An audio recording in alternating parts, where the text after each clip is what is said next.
Dr. Sarvepalli Radhakrishnan, a philosopher, an educationist, and ex-President of India.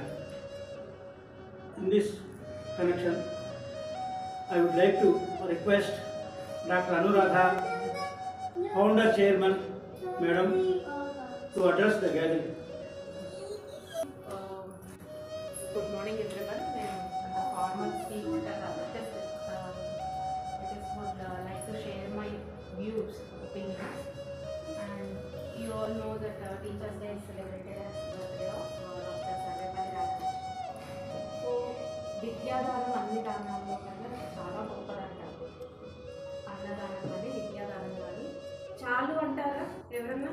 మీరు బంగారం ఇచ్చినా డబ్బు ఇచ్చినా ఏమి ఇచ్చినా కూడా చాలు. ఓకే, విద్యాదానం అనేది